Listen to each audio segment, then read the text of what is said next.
Qualified हों चाहे वो मेरिट विभाग के अपर मुख्य सचिव PSEB से उसके जो बोर्ड के अध्यक्ष दोनों के साथ नाइंसाफी हो रहा है। योग्यता परीक्षा थी, तो किस योग्यता परीक्षा में, क्योंकि सरकार ने 12 मार्च को कहा था कि आप सबकी नौकरी पक्की समझी जाए। नमस्कार, आदाब, सत श्री अकाल। लाइव नेशन 7 में आपका स्वागत है। मैं शादाब। चैनल को सब्सक्राइब कीजिए। बिहार में शायद कोई एक ऐसा दिन नहीं जिस दिन छात्र सड़क पर ना उतरते हों, आंदोलन ना करते हों और मुद्दा वही रोजगार का रहता है। कई बार STET के अभ्यर्थियों ने लगातार आंदोलन किया, चाहे वो क्वालिफाइड STET अभ्यर्थी हों चाहे फिर वो मेरिट वाले अभ्यर्थी हों, और हाल में भी ऐसा ही हुआ और पुलिस ने भी उन पर लाठियां चटकाई। इस मुद्दे पर बात करेंगे। हमारे साथ मौजूद हैं संदीप सौरभ। लाइव नेशन 7 में आपका स्वागत है। बहुत बहुत संदीप, जिस तरह से STET के अभ्यर्थी लगातार सड़क पर उतर रहे हैं अपनी मांगों को लेकर, चाहे क्वालिफाइड हों चाहे वो मेरिट वाले हों, उन पर पुलिस की लाठियां चलती हैं, मगर आवाज सरकार तक ऐसा लगता है जैसे पहुंचती नहीं। देखिए, सरकार तक तो आवाज़ STET मामले में कई बार गई है। मैं खुद ही मंत्री से मिल करके इस बारे में कहा था, जो विज्ञापन कह रहा है उसको ठीक तरीके से पालन किया जाए, स्पिरिट में उसका पालन किया जाए, लेकिन सरकार की तरफ से कोई ठोस कार्रवाई नहीं हुई। और सबसे बड़ी बात कि सरकार ने जानबूझ करके STET में छात्रों को न्याय नहीं देने के लिए उनको 2 भागों में बांट दिया।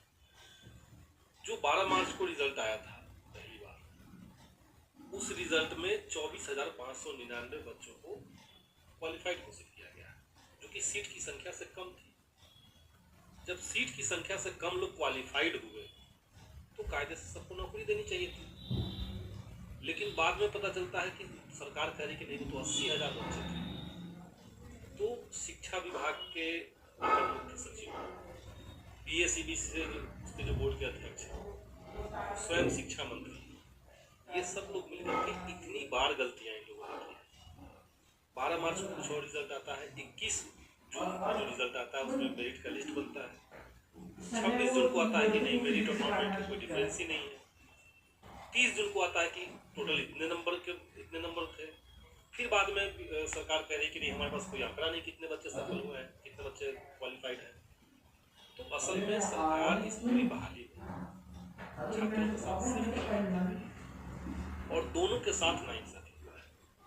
जो मेरिट लिस्ट में अभ्यर्थी हैं उनका कहना बिल्कुल सही है कि आपने कहा था कि ये पहले की किसी भी बहाली से अलग है, ये कॉम्पिटिटिव नेचर का है। कोर्ट में एफिडेविट इस तरह का डाला गया था। तो जब सारी बातें ये कह रही है कि ये एक प्रतियोगी परीक्षा थी, ठीक बात है, स्टेट का फुल फॉर्म में एलिजिबिलिटी टेस्ट होता है, लेकिन ये विज्ञापन में लिखा होना चाहिए था।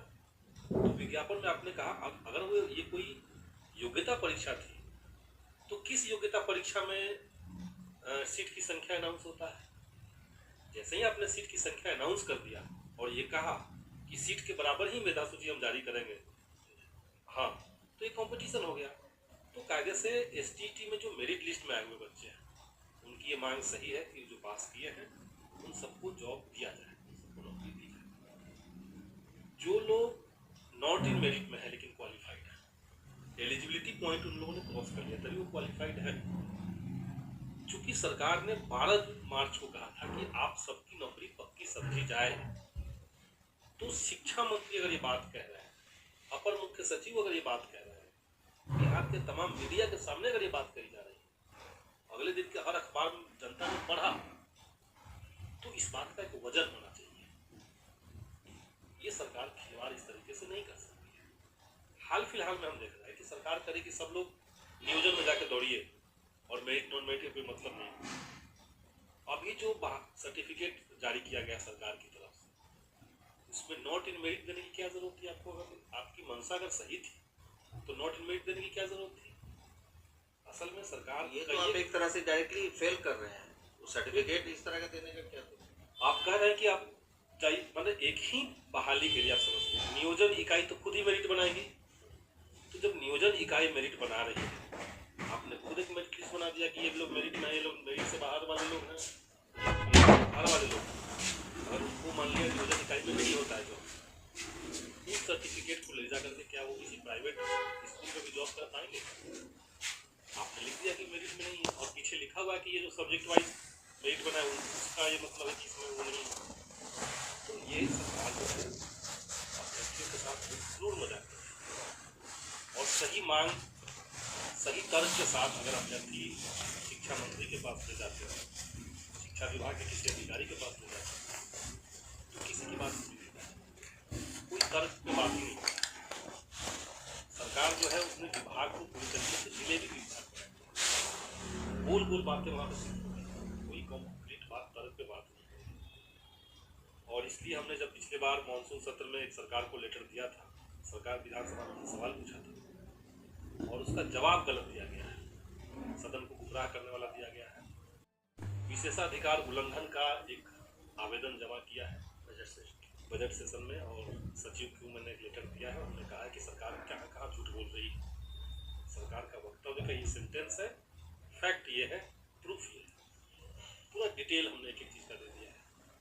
और हमने वही मांग दोहराया कि दोनों ही जो बच्चे हैं जो स्टेट के मेरिट लिस्ट में हैं उनको तो आप डायरेक्ट ज्वाइन कीजिए, जो नॉट इन मेरिट है चूंकि उनको आपने कहा है और गलती आपकी है तो खामियाजा वो न भुगते।